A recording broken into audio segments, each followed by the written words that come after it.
ज्ञानाच्या विचाराच्या प्रती श्रद्धेचा भाव प्रकट करतो. त्यामुळे आम्हाला आमच्या बुद्धीचाही विकास होतो आणि आम्हाला सन्मार्गही समजायला येतो आणि कुशल कर्माने मन प्रसन्न राहतो, आनंदित राहतो.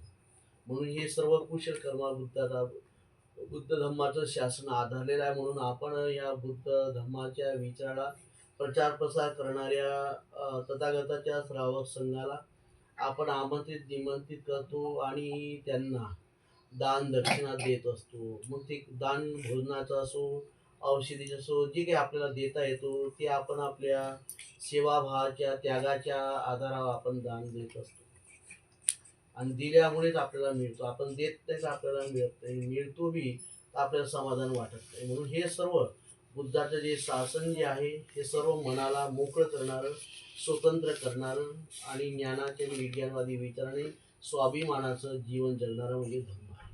बरोबर आहे? काही चुकीचं वाटत असणं विचार बरोबर आहे की नाही?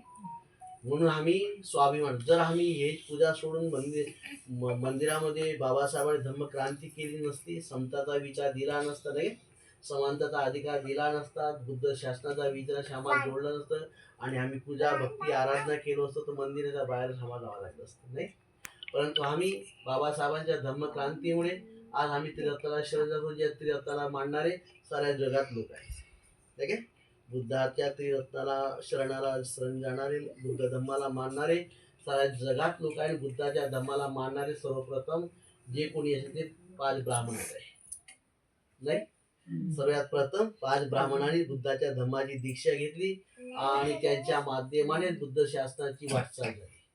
आज आम्ही पाहतो भ्रमित विचारामुळे लोक एक दुसऱ्याच्या विचाराशी हे करतात, विचाराशी भिन्न राहतात आणि अंधश्रद्धेत जीवन जगण्याची प्रेरणा दिवसांनी मानसिक गुलामीमध्ये बुलजून ठेवतात आणि त्यामुळेच आम्ही 2000 वर्ष बुद्ध विचारापासून वंचित राहिलो. परंतु आज आम्हाला बुद्धाचा विचार मिळाल्यामुळे बाबासाहेबांच्या धम्मक्रांतीचा दिवस 14 ऑक्टोबर विजयादशमीचा दिवस, या दिवसापासून आमच्या जीवनामध्ये नवीन सूर्यप्रकाशाची किरण पडली आणि अंधकार अज्ञानताचा विजय आमच्या जीवनाचा संपला आणि त्यामुळे ज्ञानाच्या प्रकाशाने आम्ही जीवन जगत आहोत. त्यामुळे आम्हाला सुख शांतीचा अनुभव होत नाही.